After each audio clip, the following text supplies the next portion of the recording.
మన గ్రామంలోనే మనము ఏం చేయాలనేది మనమే నిర్ణయించుకోవాలి. ఎవరో వచ్చి ఏదో చేస్తారని కూర్చుంటే మనకు పని ఎన్నడూ జరగదు. మనకు మనమే సిద్ధపడి శత్రువుల మనకు మనమే నిర్ణయించుకొని మన ఒకడు వచ్చి ఏదో వచ్చి కాపాడారంటే ఎవడు కాపాడాడు, మన ప్రాణం మీదకి వచ్చే అపాయాలు ఉంటాయి. కాబట్టి మనకు మనమే మన ప్రాణాన్ని మనమే రక్షించుకోవాలి. ఎవరు కూడా మన ప్రాణాన్ని రక్షించడానికి రారు. ఏ ఎమ్మెల్యే రాడు, ఎంపీ రాడు, ముఖ్యమంత్రి రాడు. మన గ్రామాన్ని అభివృద్ధి చేయాలంటే మనం అందరం కలిసి ఒక నిర్ణయం తీసుకుంటే మన గ్రామం అభివృద్ధి అవుతుంది. మనందరం పోయి మా ఎమ్మెల్యే ఏం పనిచేస్తాడు, ఎంపీ ఏం పనిచేస్తాడు, ముఖ్యమంత్రి ఏం పనిచేస్తాడు అంటే ఆయన అక్కడికి వెళ్ళి వస్తానికి ఇప్పుడు పని పాసిపోతుంది. మన గ్రామంలో ఇప్పుడు సర్కారు బడి ఉన్నది. ఈ సర్కారు బడి మన గ్రామం ఊరు బయట ఉన్నది. అక్కడ మనకు ఇద్దరు టీచర్లు, ఇవరకు ముగ్గురు టీచర్లు, పిల్లలు తక్కువ ఒక టీచర్ వెళ్ళిపోవడం జరిగింది. ఇప్పుడు ఇద్దరు టీచర్లు లేవు. పిల్లలు ఈ సంవత్సరానికి 15 మందికి 10 మంది పిల్లలు 5వ తరగతికి వెళ్ళి బయటకు వెళ్ళిపోవడం జరిగింది. ఒక 5-6 మంది పిల్లలు ఉండరు ఈ సంవత్సరానికి. ఇద్దరు 5-6 పిల్లలకు ఇద్దరు టీచర్లు, ఒక్కొక్కరికి ₹1,00,000 జీతము, ₹2,00,000 మనం ఆ టీచర్లకు ఇవ్వడం జరుగుతుంది. 5 పిల్లలకు ఒక్క పిల్లగానికి ఎంత జీతం పడుతుందో, ఎన్ని పైలు ఖర్చు పెడుతున్నామో మనం ఒకసారి ఆలోచన చేయాలి. ఆ టీచర్లని మన గ్రామంలోనే పిల్లలందరినీ బడి పంపి, అయ్యా టీచరు సారు మీరు మా గ్రామంలో ఉండి బడి చెప్తాటైతేనే బడి చెప్పుని, లేకపోతే తెల్ల పేపర్ మీ అన్న చెప్పినట్టే తెల్ల పేపర్ మీద దరఖాస్తు రాసి మాకు ఇయ్యి. మీ పిల్లలు హైదరాబాద్ ఉండి కార్లో వచ్చి నువ్వు ఆడికి వెళ్ళి ఇంటికి వస్తే వాళ్ళకి 2 గంటలు, ఇటు వచ్చి ఫోన్ చూసుకొని వాట్సాప్ ఫేస్బుక్ చూసుకుంటే వాళ్ళకి గంట, మా పిల్లలకు బడి ఏం చెప్తారు మీరుగా అని ప్రశ్నించినప్పుడే మన గ్రామంలో ఉన్న బడి నూతపడటానికి వచ్చింది. ఈ సంవత్సరానికి కనుక మన గ్రామంలో పిల్లలని బడికి దొరకపోతే మూతబడి వల్ల బర్లను కట్టేసుకోను ఎడ్లను కట్టేసుకోవడం జరుగుతుంది. మనకి ఈ బడి పోతే మన సంవత్సరం బడి రాదు. మన నామపురాణ దూరాలే ముందుకన్నా దూరాల పిల్లల్ని. దయచేసి చెప్తున్నా, మన గ్రామ ప్రజలకు 1కి వెళ్ళి 5వ తరగతి పిల్లలకు అంగన్వాడీ సెంటర్ ఉంది. 1కి వెళ్ళి 5 ఏళ్ల వరకు అంగన్వాడీ సెంటర్కే దూరాలి. 1 సంవత్సరంకి వెళ్ళి 5 సంవత్సరాల వరకు ముందే 2 సంవత్సరాలుగా మనం తీసుకుపోయి ప్రైవేట్ బడికి ఎక్కిస్తే మనకి ఆ రాదు, ఏ రాదు. నెలకు ఎన్ని ఫీజులు కడుతున్నాం మనం?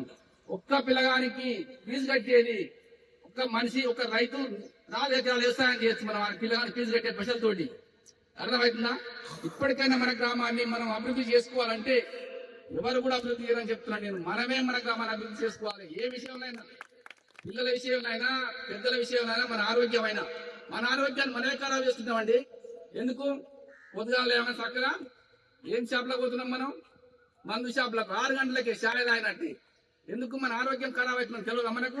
చక్కగా డాక్టర్ అడుగుని దూరం కోసం పెట్టుకోవాలి మన. ఇక ఎందుకండి మన ఆరోగ్యం మనకు ఖరాబ్ చేసుకోకుండా మన ఇంట్లో మనం ఏం తినాలో ఏం కాదో మనకు అని చెప్తారు. మనకి ఆరోగ్యం మంచిగా ఉండాలంటే యూట్యూబ్ లో కూడా వస్తుంది. బీట్రూట్, క్యారెట్, రకరకాల ఐటమ్స్ పొద్దుగా లేగానే చెమ్మడాన్ని ఉడికినది తాగుని. నీ ఆరోగ్యం ఖరాబ్ కాదు. నీ ఒక గోళీ సూది వేసుకుని నేను చెప్తాను. ఇప్పటికీ నేను కాలిరిగి నాకు 24 సంవత్సరాలు అండి. ఒక్క గోలు వేసుకునేది, ఒక సూది వేసుకునేది తెలియదు. నేను పొద్దుగా లేగానే చెమ్మడు ఉడికినది తాగుతా. అది ఏమన్నా కానీ ఉడికిన చెమ్మలో నోట్లో వేయాలి. మన కడుపులో వస్తే ఫిల్టర్ అవుతాయి. ఫిల్టర్ అయ్యి మనకు మన ఆరోగ్యాన్ని, మన కిడ్నీలు ఖరాబ్ కాకుండా మన ఆరోగ్యం ఖరాబ్ కాకుండా వస్తుంది.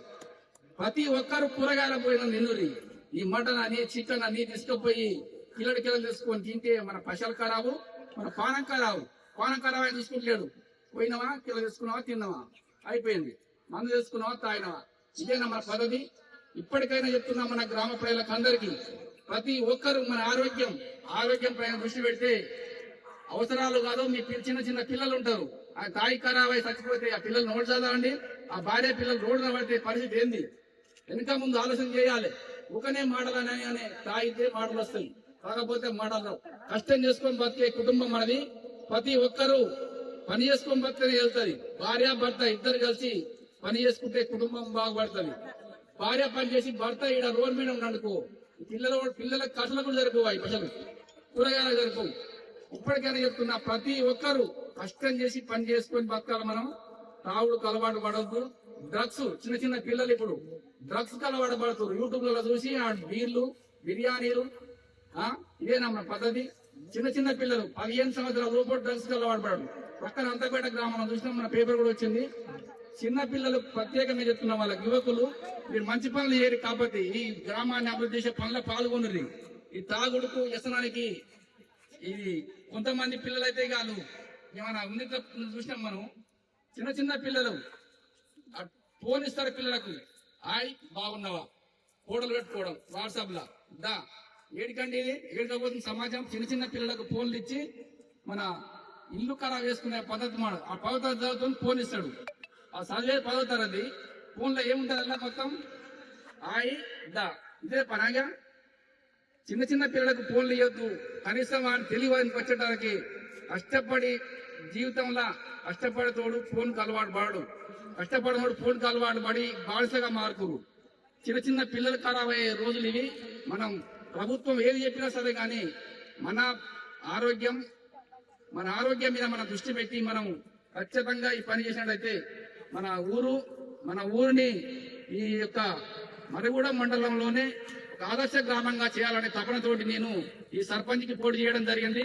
నేను సర్పంచ్కి ఆశతోటి డబ్బులు సంపాదించుకోవాలి నాకు అని నేను ఆశతోటి సర్పంచ్గా ఈ గ్రామానికి సర్పంచ్గా నేను రావడం జరగలేదు.